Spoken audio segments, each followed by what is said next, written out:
Dear future husband, here's a few things you'll need to know if you wanna be my one and only all my life.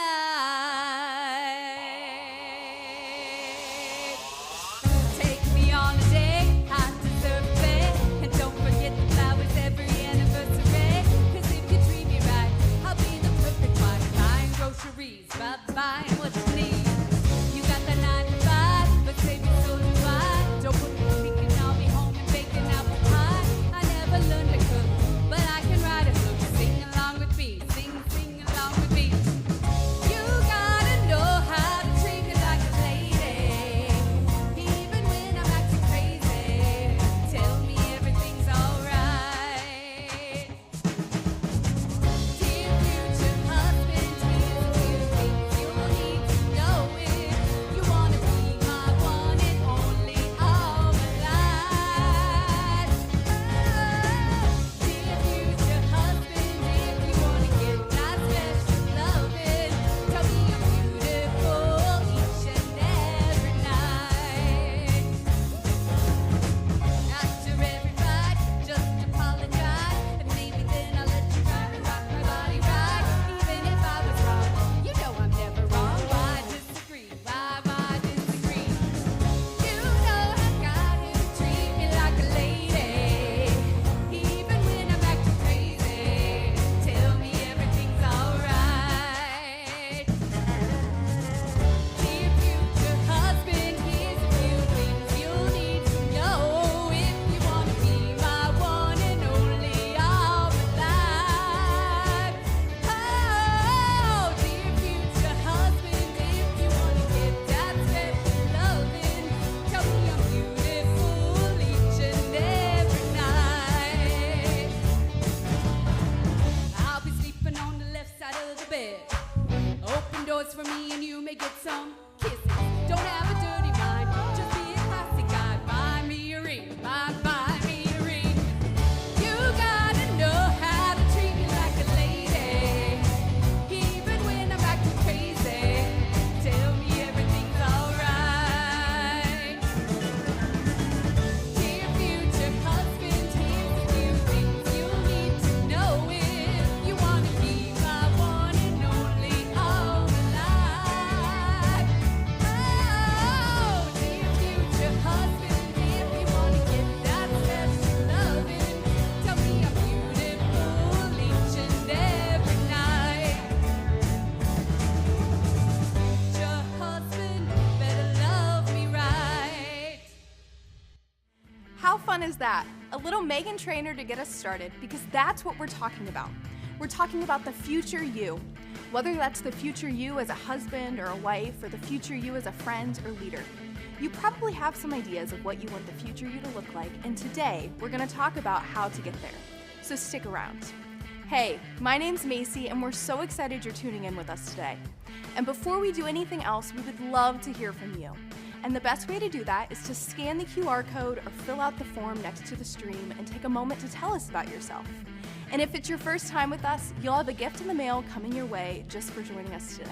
Now, as you're filling that out, there's a lot going on around here and some really cool ways to connect over these next couple of weeks. First, if you're new or newer to Crosspoint and you're wondering what makes this place go and have questions about some of the craziness around here, I'd like to invite you to join us for a 1-hour session called Explore Crosspoint on Sunday, May 7th, right here at the Crosspoint campus. And we'll answer your questions and share about how you can get connected around this place when you're ready. Simply scan the QR code to register. Second, as part of the Future You series, we're excited to invite you to a 2-week Discover Your Strengths workshop where you'll have the chance to discover and leverage the unique strengths that God has wired into you, and how these can bring enormous value to your relationships, your workspaces, and your teams, pretty much your whole life. One of the cool things about this workshop is that you'll have a chance to complete the Clifton Strengths Assessment, as well as be trained in your strengths by a Gallup certified strengths coach. If you're interested in checking this out, scan this QR code. Spots are going fast, so register today. Last, We've got baby child dedications coming on May 18th and 21st and all weekend services. If you'd like to find out more about participating in this amazing moment for your family and your child's life, just let us know on your connection card or scan the QR code to register. One last thing, this Thursday is the Cinco de Mayo Eve after party right here at the Crosspoint campus after their Thursday early weekend service. If you're looking to make some connections around here and just enjoy a good party, we invite you to join us. We'll have chips and salsa, appetizers for everyone, and margaritas for the adults. We'd love to see you this Thursday. All right, we've got a great service for you today. And if you're like me, you probably have a lot of ideas on what you'd like the future you to look like. And believe it or not, God has some ideas on this too. So whether you're looking to make changes in a relationship or your finances, or maybe just becoming a healthier you, we're gonna talk about how to get there today. So before we head into the venue, here's a scene from one of our favorite comedians, Nate Bargatze.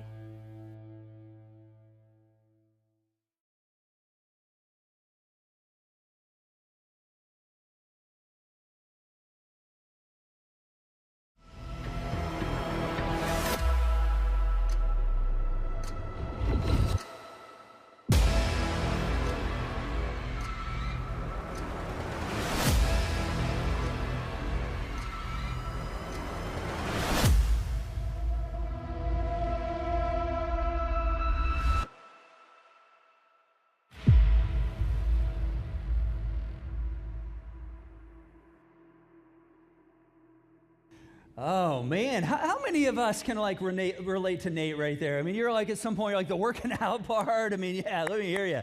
Man, I tell you what, or maybe, the whole donut thing, or, just late night snacks. I mean, I think it's so relatable. And this weekend, we're gonna be talking about how, little things we can actually do to actually create some pretty big results in our lives. And so excited for you to be here today, excited to talk about this. We're gonna get very, very practical today, and we're gonna talk about, look at some things God says about the future you as well. So man, welcome to Crosspoint, and let's make some noise for those tuning in online this weekend in the online space across our city, state, nation, world. Man, so excited to have you with us this weekend. And my name's Kurt. If you're here for the first time, you've come at a really good time because we're in week 2 of the series Future You, and we just think this is applicable to like all of us. And if you missed week 1, you can go back to our watch page, check out the first week of this. And just a quick little recap. We're basically talking about how right now, in reality, there's the you now, and we're all on this journey toward the future you. And every single day, we're making decisions that will dictate, the future you that you become. And so we're asking this kind of pivotal question, how do I get from the you now to the future you? With all of our hopes, our dreams, and of course, God, designed you with certain strengths and gifts. And so, we're talking about those. And, many of us, we walk around every single day, and we have a lot of ideas about who we want to become, and, the kind of man, the kind of woman, the kind of student we want to be, the kind of, parent, or the kind of son or daughter that we want to be, the kind of employee or leader. And, sometimes we just think that, somehow the person we want to become will just magically happen. And the reality is this is kind of what we're digging into this weekend. You will never become the man or the woman or the student that you want to be on accident. Right? There's actually a lot of things that you and I can do as we partner with God to become the person God created us to be. And so this great writer of wisdom in the Old Testament, guy that writes what we know as the Proverbs, he says this. He says, "Consider well, watch carefully the path of your feet." And this is what I want us to be thinking about today. This whole idea of every decision we make, we're either moving closer and closer to the future you that you want to be, or you're moving further and further away from the future you that you want to be. And listen, you understand this, but I'm gonna kind of say it anyway. Our intentions, as good as our intentions are, they don't determine our destination. It's our decisions every single day. It's our decisions that actually determine where we end up. And, we get this. I mean, we see this in every aspect of life. In fact, if you were to, drive down to the, Indianapolis area, there's an interstate that runs right through the center of town. It's called I-65. And, you know, if you're like, you know what, the future me, the future me is supposed to be in Miami right now. All right, I need to head south to go to Miami. The future me, I mean, the beach is calling. I'm supposed to be in South Beach. That's the place I feel like I'm supposed to be. I'm going to, you know, take some rest underneath the sun. And, you know, you can tell your friends, hey, I feel like I'm supposed to go to Miami. I'm going to Miami. You can pray, hey, God, help me to get to Miami. But when you get to I-65, if you make a choice to go north instead of south, you're going to end up in a place called Chicago. And let me tell you, it is not anything close to Miami, all right, in any way, shape, or form. And we get this, right? Because we know the decisions we make actually lead us in a certain direction and even to the destination that our lives end up in. And so today, we're just going to get real practical and hopefully inspirational on how do I get to where I want to be. And I'm going to share some stuff with you from a guy named Sean Johnson and Craig Groeschel, some great leadership, spiritual leadership guys. We're going to look at some stuff from a book called Atomic Habits, a guy by the name of James Clear that gives just some great pathways. And I highly recommend this book if you haven't read it. And so here we go. You guys ready to get after it? First thing we have to look at? Yeah, all right. Yes, awesome. So you might even want to write this down or take a screenshot of this. I usually don't say that, but this is like that impactful. It's been impactful for me. The first thing we have to do is we have to start small. We have to start small. I want to help you devise a plan where you can actually see that some of the things you want to become and God is shaping to, you can actually get there. But you have to start small, and you can begin moving today on that destination toward the future you. And, you know, perhaps you're like me. I tend to just go like all out whenever I commit to something. And sometimes it proves to be counterproductive. You know, if I say, you know, I want to get healthy, I want to get healthier, I'll do something like, you know, I'll go, man, I'm going to eat vegetables for the rest of my life. and I'll do that for like 3 or 4 days. And then all of a sudden I'll hit a wall. And I'll be like, man, this sucks. I feel horrible. I don't feel like I have energy. I've not gotten across, you know, to the positive side of that decision. And I just bail on it. And all of a sudden, I'll down like 2 Chick-fil-A sandwiches and a whole box of like Little Debbie cakes. you know what I'm saying? I mean, it's like you just go all in and you're like, I just failed. And part of the reason why is because I start too big. In fact, here's what James Clear says in Atomic Habits. He says, every action you take is a vote for the type of person you wish to become. No single instance will transform your beliefs, but as the votes build up, so does the evidence of your new identity. You know, last weekend we looked at the new identity that God gives us when we take a step to begin a relationship, begin following Jesus. There's a brand new identity that comes, and we begin to live out of that. And you know, Clear goes on, he says, this is one of the reasons why meaningful change doesn't always require radical change. Small habits can make meaningful difference by providing evidence of the new identity. And if a change is meaningful, it is actually big, like B-I-G, big. That's the paradox of making small improvements. And this is brilliant right here. I mean, what he's basically saying, you know, is if you say, okay, the future me wants to be more in shape, and perhaps you've been sitting on the couch for like the last 3 years, you know, probably the worst thing you could do is go, you know what I'm going to do? I'm going to go sign up for the Indianapolis 500 Festival mini marathon in like 2 weeks. That's what I'm going to do. I'm going to go big. Don't start there. All right, don't start there. You know, maybe start with like random lunches. You know, if I want to get healthier, instead of like, you know, when I'm in a rush going through, you know, the McDonald's drive-thru with a Big Mac and fries and supersizing it all, maybe start, you know, choose a salad. You know, maybe start small. Instead of, you know, going for the marathon or the mini marathon, maybe just start with like 10 push-ups a day. All right? Why is it that we often think, man, if I'm going to make impact, I have to go big. I could do 100 push-ups today. You know, well, just start with 10. And I know some of you are going, Kurt, I don't even know if I could do 10. All right, we'll start with 5. All right, just do 5. And you might be going, well, Kurt, I don't know that I could even do 5. Well, then, like, do a knee push-up. Do 1 knee push-up. All right? You might be thinking, well, I don't even know how to do that. So just lay on the floor and work on getting up one time, all right? Let's just start right there. Let's just go right down to the basics, start small, and see what begins to happen, all right? There's a power in starting small. In fact, I want us to get a little more encouragement and motivation from, this is a younger, by the way, Nate Bargatze right here. Take a look at this.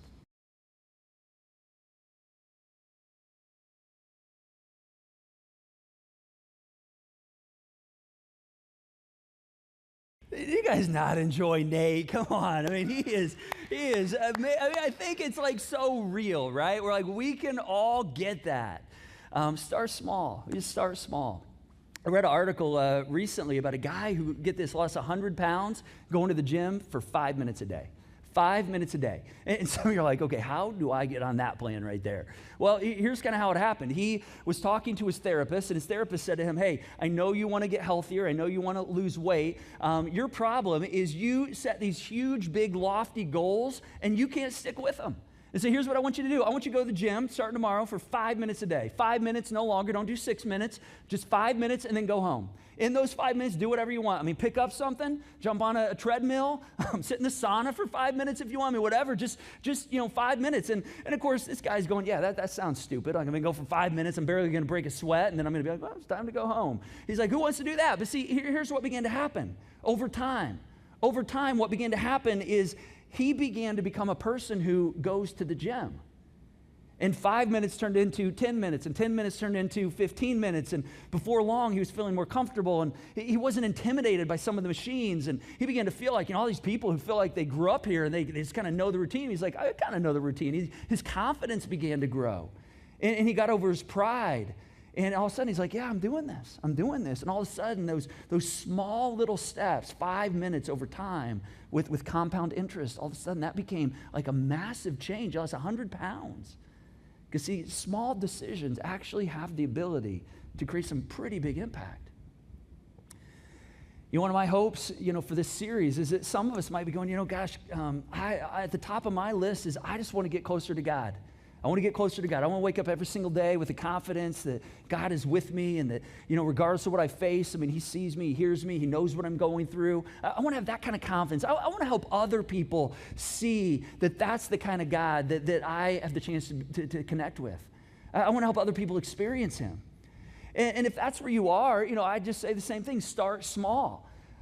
So many times we say, well, man, if I want to grow, I gotta do something big. I gotta, read the Bible in a year. Get on a read the Bible in a year plan, where I'm reading 2 or 3 chapters out of, the Old Testament and Genesis, and then I'm reading a Psalm and a proverb, and, I just got to do it all. And you could do that, but it's like when you do that, you might, if you start in Genesis, you might be entertained because you got naked people running around the garden, and then you got brothers trying to kill each other, and then you got, some other brothers trying to kill their youngest brother. And it's like TV drama made live, right in the first book of the Old Testament. And then when you get to Exodus, you might go through that because that's the whole Charlton Heston, let my people go, moment. And so that's got some cool moments. But you get to the third book, man, it's like Leviticus, and it's kill me now. All right, it's all the Old Testament laws, and you're none of this even pertains, doesn't pertain to us today. And you might get a few days in, or even a month, and then you miss a day, and you just want to bag it. You're just I'm out. How many of us, and you don't have to raise your hand, but how many of us have ever started a reading plan? I'm going to read the whole Bible or a whole whole book in 1 month, and you start and you get 4 or 5 days in, and everybody else is on day 20 already, and you've missed a bunch of days, and all of a sudden you're just oh gosh, this just reminds you of everything else I couldn't finish, and and all of a sudden you're yep, God's probably mad at me. God's giving up on me. I can't do anything. No, just start small. Start small. Perhaps it's just reading one verse a day, one verse. Maybe one paragraph, something small, something easy. Back when I did student ministry, working with students 7th through 12th grade in the early part of my ministry, we had this fantastic Bible we'd give students. We gave every student one. It's called the 1 Minute Bible for Students. It's fantastic. It's still available. If you want it for one of your kids, or you might even want to try it out, you can scan that. It'll take you to where you can purchase it. It was fantastic. It was you'd read for 1 minute of some scripture and then a 1 minute devotional. So it's 2 minutes a day. And these students, man, who were trying to grow in understanding God, they would do it because it was bite-sized chunks for them. And I'll never forget a conversation with a parent one time who, kind of approached me and said, hey, Kurt, I get the idea and I like the heart behind this, but come on, seriously, aren't we underselling our belief in our students? Don't we really think they could do more than a minute a day? Isn't that setting a really low bar? I'm well, I don't know, call me stupid. I think it's pretty cool because they're actually doing it. They're doing it. They see that it works, it doesn't take real long. And they say, yeah, but I just felt like we should be expecting more out of our students. I said, well, perhaps. And so I just thought, I'm going to turn that around to you. And I said, well, how many minutes did you read in your Bible today? Oh, well, today wasn't a good day to do that. Well, okay, let's talk about yesterday. How was yesterday? Well, yesterday was a little rough, as well. Well, just give me a total on the week. Well, I mean, it just wasn't a good week. I'm like, well, listen, I think students reading 1 minute a day is better than you thinking I got to do this big job and I never do it because I just don't have time for it. See, listen, I'm not telling you to start small because some guy, that wrote a book called Atomic Habits says, hey, this is a good idea. I'm telling you this because this is actually what God champions as well. In fact, take a look at what the prophet Zechariah says. He says, do not despise small beginnings, for the Lord rejoices when he sees the work begin. Some of you are going, man, I want to get closer to God. Start with a verse a day. Start with just reading a paragraph to learn about his character. And you know what happens when you do that? I mean, God's up there watching you in heaven. He's like saying to everybody, hey, come around, look at this, look. Hey, let's throw a party. Look at her go. Look at him go. They're actually doing something they're going to stick with. Way to go. They throw a party because you're going somewhere. Start small. It's amazing what small little changes can actually lead to some pretty big outcomes. So the second thing is we have to schedule it. We have to schedule it. In fact, Proverbs chapter 21, this writer of wisdom says good planning, that's the scheduling part, and hard work, you have to be a little bit of grit, a little bit of effort into this, lead to, and look at this word right here, prosperity. You know what prosperity is? Prosperity is like good things. Prosperity is this idea of growth, this idea of thriving. I think that's something every single one of us wants. And we know how this works, right? I mean, if we don't get it on our calendar, it just doesn't happen. It's why for some of us, you've been talking about getting together with this one couple, going out to dinner for like 6 months. Hasn't happened yet because you've not put it on the calendar. It's why for some of us, we've talked about starting this workout plan and, you've been talking about for the last year and you've never taken it out of the realm of good intention to where you actually put it on your calendar. It's why some of us, we have all these good intentions, but oh my gosh, I want to spend time with God. I want to grow more and more, in understanding him. And yet, it's a good intention. It's just that we haven't put it on a schedule. We haven't, built it into our life. And so this is so crazy. In the book Atomic Habits, they talk about this research project that happened in Great Britain a few years ago, but with 248 people who said, hey, I want to get better in my health. I want to have better exercise habits. And so they split these 248 people up into 3 different cohorts, 3 different groups. And the first group was called the control group. And they said to this group, hey, we just want you to go out, exercise this week, record it, write it down. We'll circle back around at the end of the study. We want to see how you did. Ready, set, go. You guys got this. And then they got the second group together and basically said kind of the same thing. We want you to go and just exercise, record, what you do each time you exercise. But we're also going to give you some motivation. We're going to give you a few things to read, some things that help you see the benefits of what you're doing and why you're exercising and how it's going to help you live longer and all the things that come, beneficially with exercise. So, just record things, be motivated, and we're going to circle back around, right? Here we go. 1, 2, 3, go. But this third group was what I'm going to call the schedule group. In this group, they got the same presentation as the first 2 groups, but they also, after they were said, record your exercise, and then here's some motivation, here's all the health benefits. They also were given this sentence right here to finish before they left their kind of little, orientation. And again, you might want to screenshot this. This was so powerful. It was this sentence right here. During the next week, I will partake in at least 20 minutes of vigorous exercise on this day, at this time, and in this place. They said, before you leave, before you go, we want you to record what you do, but before you go, before you walk out right now, just fill in these gaps right here. What day, what time, what place are you going to do this? All right, and then record what you do. I'm telling you what, when they circled back around and began to get the results from this research, I mean, the results were staggering. So the first group, they said, hey, just go exercise, record what you do. Their execution of exercising at some point during the week was 35%. 35% of the people in that group exercised. The second group, who had all this motivation and, hey, record it, but here's all the positive benefits, about the same number. 35% of that group actually exercised at least one time that week. But the third group, who were told, hey, pick the day, the time, the place we're going to do this. This is amazing. Look at this. 91% of that group actually exercise one time over the next weeks. Because there's something powerful about scheduling and making a plan and saying, hey, here's what I'm going to do. What if this all started tomorrow?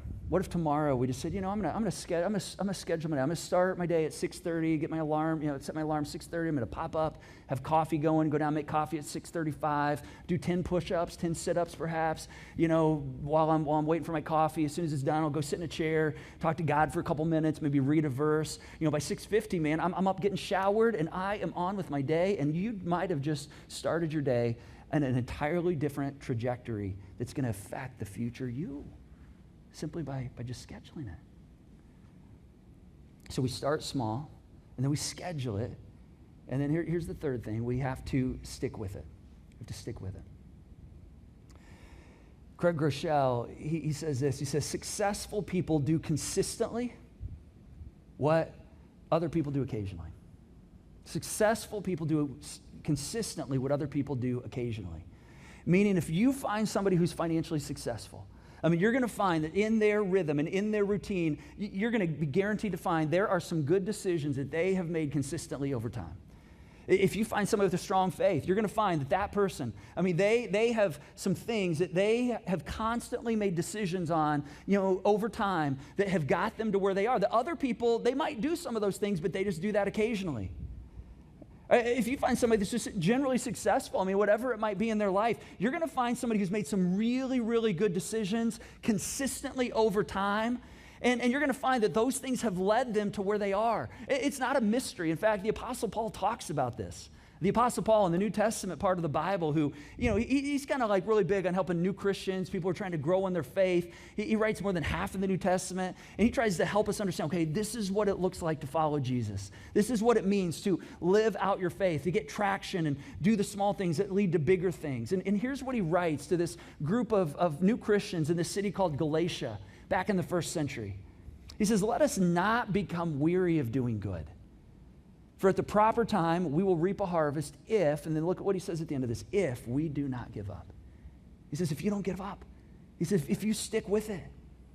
If you just stick with it, man, if you do the small things, if you'll schedule those small things, make them in bite-sized chunks, and then you'll just work those things. Don't give up on those things. There's going to come a point in your life where you're going to look back and you're going to go, oh my God, look, way back here, I was doing all these little things, and I didn't feel like they were making a difference, but look at what this has created in my life right here. All these things have created some pretty massive changes. Now, I want to give you a few visuals of how this works, all right? And some of these come from, the book Atomic Habits. Some of them are just mine. Some of them are examples I've seen, all right? Of just like how little changes actually over time lead to pretty big results. And the reason I'm doing this is not so you can just say, hey, I got to do this one or that one. You might choose to do that. But really, I hope this ignites ideas in your life, things God's putting in your heart that you're saying, hey, if I start small, over time, I can actually create some pretty big progress. All right, I can turn this into some pretty big results. So here's the first one. Let's just say, for instance, you're like, yes, the future you does want to have better health in the future. All right, I want to get healthier. I want to be around for a long time. I want to be around for my family. I want to live for a while. I want to, bless my family. And so I'm going to do that thing. I'm going to do 10 push-ups a day. I'm going to do 10 sit-ups a day. All right, I'm going to do that salad thing. One salad a day. Instead of going for the Big Mac, I'll do the one salad, all right? And over time, you might increase it. But let's just say, for practical purposes, for the next 2 years, you do this, all right? And you just walk out 10 sit-ups, 10 push-ups, one salad. Now, here's what's crazy. Let's just give a little room for a margin for error. Let's say 25% of the time you don't do this, all right? So 25% of the time you don't execute this, but the rest of the time you do. Check this out. At the end of 2 years, take a look at what you've done. You've actually done 5,400 plus push-ups, 5,400 sit-ups, and 548 salads.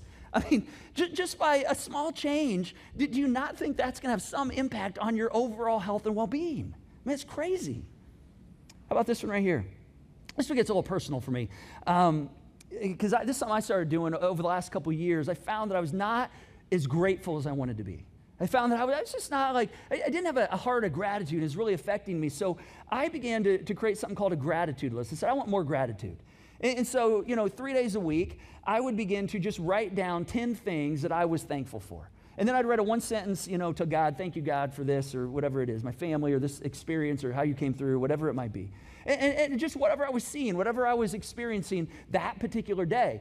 And I'll be honest, some days I didn't feel like it. Some days I felt just like I was in the blahs, and I just couldn't see past my nose, and yet I still do it. I just say, oh, God, here's what I'm thankful for today. And, 3 days a week, if you were to just implement this, I do it usually Monday, Wednesday, Friday's my day off, Friday. And, if 3 days a week you did this, but a margin error, maybe 25% of days, you don't write something down.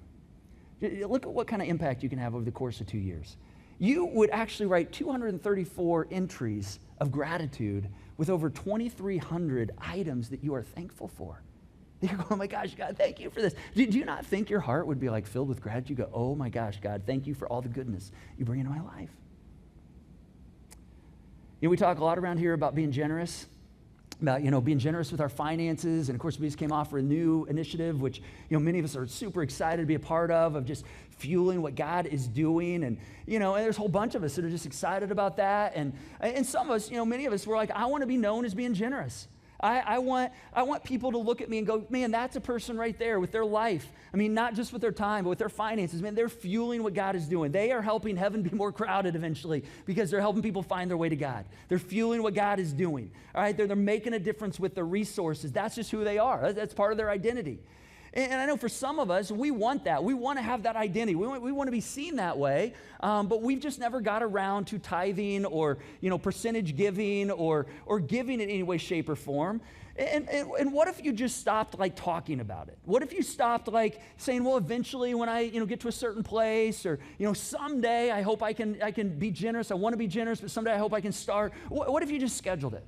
What if you just went to the CrossPoint website, to the Give button or the CrossPoint app and hit give and said, I'm going to, the next paycheck that I have coming in, I'm just going to begin tithing. 10%, God says 10%, I'm just going to give that, return that to God, and I'm going to automate it, and I'm going to do that, and for a couple months, you might go, I just don't know if it's doing much for me, but I feel good about the fact that I'm being generous with God, but you may not even feel it financially, I don't know. But you're going to be able to test one of the things the prophet Malachi actually invites us to test God on. One of the only times you're invited to test God. He says, bring the whole tithe into the storehouse. And he says, test me on this. Test me on this. See if I'll not throw open the floodgates of heaven and pour out so much blessing into your life, there's not going to be enough room to store it. I can't tell you how many people over the 15, 16 years of CrossPoint have taken this seriously and said, man, they're just getting to a point where I'm like, okay, it's time for me to just stop talking about it, do it. I'm going to schedule this. I'm going to start tithing. And 2-3 years later, they're going, oh my gosh, I had no idea. I just started and I'm looking back now and I can't believe the blessings, the ways God has provided for me. It's amazing. I know some of us, you're sitting here going, Kurt, I don't know that I could do that. I used to understand my financial situation, and I don't know that I could tithe 10% if I wanted to. I don't know if I could do 5%. No problem. Let's just go back a bit to where we started a few minutes ago. What if you start small? All right, what if you go to the app, to the CrossPoint website, the Give button, and you set up a recurring giving for, say, 2%. Average income in Hamilton County, 2% of that would be about $30 a week or $60 every 2 weeks. And you said, okay, I'm just going to automate that. I'm going to start at 2% and just see, I'm going to start small. And you know what's going to happen over those 2 years? You're going to have over 50 times. You're going to go, oh my gosh, I'm building into the kingdom. And look at what that's going to total. You might go, man, I don't know if I'm making a difference. I don't know if it's doing anything. You're going to give over $3,000 into fueling, helping people find their way to God, helping heaven be more crowded when we all eventually get there, all because you started small. And no longer are you going, man, I hope one day I can be generous. I hope I can be known as somebody who's generous. No, you just took the step to start it. You are now. That's your identity. See, when we start small, it begins to change things. Let's talk about relationships for just a moment. If you're married, you probably have said at some point, man, I want to be a better spouse, better husband, better wife. I want a better marriage. I don't even know where to start, but that's what I want. And let me get real personal on this. What if I prayed for my wife, Julie, every single morning for 2 minutes? Just 2 minutes. Hey, God, I know, what's going on. Julie's, facing today, some of the decisions she's making, the people she's, trying to coach, work with. Just guide her in that. God, will you help her as she's trying to be a great mom and a working mom to be able to balance that tension? I know there's a lot of tension in that. God, her hopes, her dreams, the things she's trying to work toward. Will you just just kind of help encourage her in this today? Just 2 minutes a morning. And then we have this little thing that we do when we leave where I give her a kiss and we say, I love you. But what if it went just a little bit beyond I love you to I love you because. Not just I love you, I love you, I love you, I love you. But it's like I love you because you know what? You have been so graceful with me over the past few weeks. I love you because of that. I love you because of the way you build into our kids. Let me just tell you, thank you. I love you because of that. I mean, just little bitty things. Don't even take much, maybe a minute. So you got 2 minutes of praying and a minute extra of saying, I love you because. And you may not even feel that much different, but look at this. If you miss 25% of the days over 2 years, this is what happens over 2 years, though. You've just prayed for your spouse 548 times. You've just said, I love you because 548 times. I mean, do you not think your marriage would be in an entirely different place if you did this, 75% of the time over the next 2 years? I mean, it's hard to stay angry with someone who you are praying for that frequently. It's hard to be bitter towards someone, that you're praying for. Hey, I want you to be with them today. I want their plans, their hopes, their dreams. Man, God, would you just encourage them in that? I mean, that's amazing. Last one. Let me give you one more here. Perhaps the most important one, because I hope some of us, we're at the place of saying, God, I just want to be closer to you. I want to be closer to you, God. And God's invisible, and I don't even know how I'm supposed to connect with him. And, I've got all these issues and problems that, here in my life. I don't even know how this works. But what if you just said, God, I want to be closer to you. And so I'm going to spend 2 minutes every morning just talking to you, just sharing a bit about what's going on in my life. I'm going to maybe spend a minute, reading a verse of the day. I'm going to do that for a few weeks. I may not feel a lot over 2 weeks, 3 weeks, but it's obviously going to give me some insights. But I tell you what, you begin to do that for 2 years, even if you miss, again, room for error here, you miss 25% of the days. If you do that, look at this, over 2 years, you've just spent 548 conversations with the creator of the universe. 548 conversations, saying, hey, God, here's what's going on in my life. Can you help me today? 548 verses being read. I mean, think about the intimacy you probably would begin to develop just by something very small. See, it starts with just tiny little decisions. If I take a look at the prophet Jeremiah, he says, when you come looking for me, you'll find me. Yes, when you get serious about finding me and you want it more than anything else, I'll make sure you won't be disappointed. I'll turn things around for you. He says these little small things actually over time accumulate, and you can count on it. You can count on it. This past week, I was sitting reflecting on some things with my wife, just kind of thinking back to where did I start some of these small things that began very, very small little steps for me. And it took me back to when I was in my teenage years, 15, 16 years old.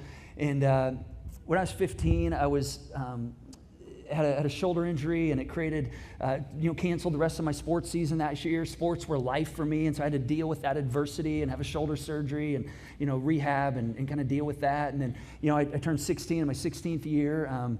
Lost one of my best friends who was the captain of our football team, and he was starting quarterback as a sophomore. Our basketball team, our baseball team, died in a car accident. I mean, I had to deal with the grief and just, processing through that. And then, a year later, I ended up with another shoulder injury that resulted in a surgery, pretty much ended my sports career. I mean, it kind of, ended any hopes of that in college. And man, that season was a dark season. It took a lot of soul searching. And I realized I got really serious in that time where I began some of these small things. I mean, reading a verse a day. Just praying for a little bit of time before I went to school. It was one of the first times I gave a message to a group of people. I was the captain of the basketball team my junior year, and the Fellowship of Christian Athletes group said, hey, would you come speak to our group of athletes, And I'm like, sure. And I thought I gave like a 30-minute message. It ended up being like 2.5 minutes. I mean, that's how it just shows you. I mean, I thought it was really big, but it was just a small little message. It was one of the first times I told my story of faith. And all these itty-bitty little decisions that 34 years later have turned into like some of these things that have been massive things to get me through massive seasons over the last few years. Compound interest over time. So powerful. Here's what C.S. Lewis says about this. He says, good and evil both increase compound interest. That is why little decisions you and I make every day are of such infinite importance. The smallest good act today is the capture of a strategic point from which a few months later, you may be able to go on to victories you never dreamed possible. I mean, this is why God says, don't despise the small beginnings. Don't despise the small beginnings. Our production team, they created these dominoes this week. Doesn't this look amazing up here? These dominoes are like life-size dominoes, and they've been working on this week. And you know what the crazy thing? This is a beautiful image of compound interest right here. And there's 10 of these, including the one I have in my hand, 10 dominoes right here. If this would extrapolate on, for 14 more dominoes out, if we would have built 14 more past this end one right here, do you realize how tall this would be? That one would be the height of the Empire State Building. That's how much over time compounded interest increases. Now, I want us to think about this for a moment. If this little domino, this normal plain-sized domino, if this is the future you right here, all right, this is the future you, and you say, you know what, I'm going to do some small steps. I mean, I want to be a healthier me. I want to have some six-pack, man. I'm going to start working out this week. I'm going to start doing sit-ups, push-ups. I'm going to do it for 1 week and see if that really gets me to where I want to be. Oh my gosh, it does nothing. It does nothing. If you say, hey, this is the future, you right here, and I want to, grow in, being generous. I want to be known for being generous. And so this month, I'm going to start percentage giving. I'm going to try it for 2 times, and I'm going to see, what that does and see what kind of walls that knocks down. Again, it does nothing. I mean, it has no impact because it's so small. If you say, well, gosh, God, I want to get closer to you, and so I'm going to start this week. I'm going to start praying a couple minutes a day. I'm going to start reading. I'm going to see how I'm doing at the end of the week and see if I want to continue on, see if I feel anything, if I got to where I want to be. I'm going to tell you, if you do it for like 7-8 days and you say, I want to have a big faith, it does not have the momentum, the energy to actually really do anything. But see, here's what's crazy. This is where God says, don't despise small beginnings. Because all it takes is a small step. I mean, all it takes is a small step. He says, hey, I want you to come, and I want you to just come, spend some time with me. And as you kind of schedule that into your life, and as you do small things, I mean, the things I'm putting on your heart, just know that over time, I mean, as you repetitively do those over time, and you stick with those actually have the ability to knock down some pretty big things. Check this out. Watch this. Oh! Whoa, how about that? Whoa, that is amazing. All right, hey, let's go ahead and stand to our feet. I want to pray for us. Right now. God, I just want to thank you for having plans and purposes for our lives. And I know some of us, we're in here, we feel like we've got some pretty big walls that we're facing right now, some pretty big giants. Man, God, I just pray that you would help remind us that you are a God who carries our anxieties. You're a God who can take on our worries, who can break things that are holding us down. God, I just pray that you can bring a healing to wherever there's illness. God, I pray that you would carry our depressions, God.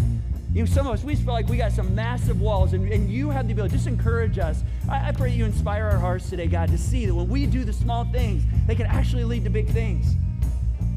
God, perhaps the very first domino that needs to fall for some of us right now is just taking the step of faith to trust you, Jesus, as our Savior. And that's the very first one. We just never taken that step. And it seems like a small step, but that small step over time leads to some pretty big change. And so if there's any of us right now that just are like, yeah, man, I've just never taken that step. I want to take that step. I'm feeling that in my heart. I want to have the kind of God that sees me and knows me. And I know Jesus, he died for me. I want to receive what he has in store for me. You can just say yes to that right now. That can be the first domino that falls and that identity changes. And you need to know that there's something that's going to begin in you that will never, never stop. And so, God, I just pray that you build us right now.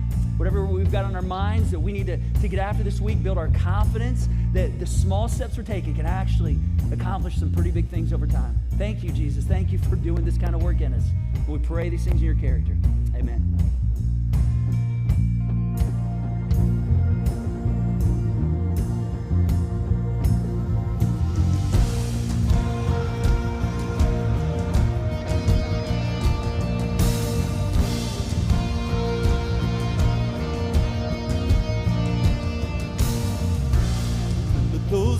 that we called sin and shame.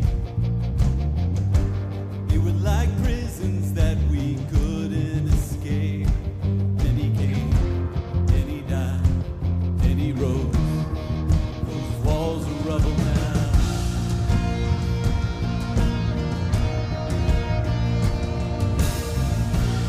But those giants we called death and grave,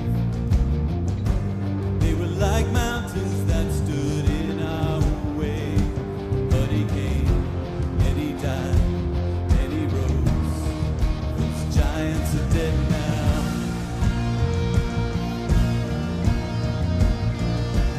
This is our God, this is who he is. He loves us.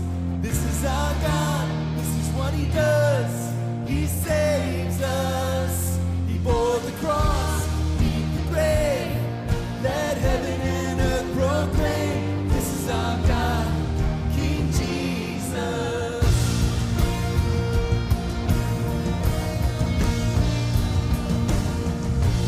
Remember that fear that took our breath away. Faith so weak that we could barely pray.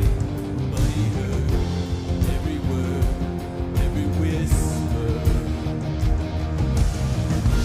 Now those altars in the wilderness tell the story of his faithfulness. Never once did he fail, and he never will. This is our God, this is who he is. He loves us. This is our God, this is what he does. He saves us. He bore the cross, beat the grave. Let heaven and earth proclaim. This is our God, King Jesus. Who pulled me out of that pit? He did, he did. Who paid for all of our sin? Nobody but Jesus. Who pulled me out of that pit? He did, he did. Who paid for all of our sin? Nobody but Jesus. Who rescued me from that grave? Yahweh, Yahweh. Who gets the glory and praise?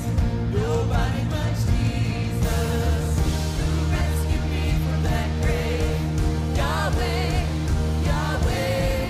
Who gets the glory and praise? Nobody but him. This is our God. This is who he is. He loves us. This is our God. This is what he does.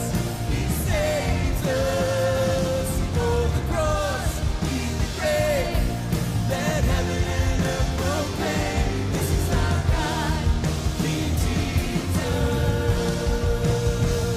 He bore the cross, beat the grave. Let heaven and earth proclaim. This is our God, King Jesus.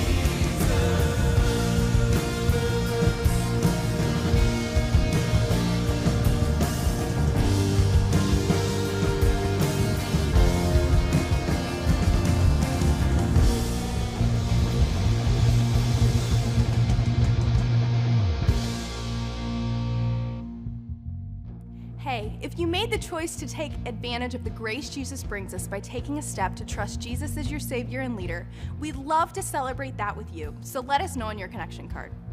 Now, if you'd like someone to pray with you today, simply text the keyword "need prayer" to 317-834-7373, and our prayer team will be in touch with you. And if you're a giver, I just want to thank you. You make all of this possible with your generosity through the Joy Box. And if you want to become a giver, you can go to the Give button at the top of the screen or crosspointweb.org/give, and know that when you do that, you are empowering this message and all the goodness that comes out of this place. And you're investing in making heaven more crowded. That's pretty cool.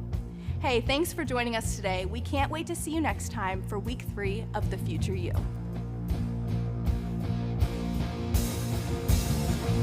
This is our God.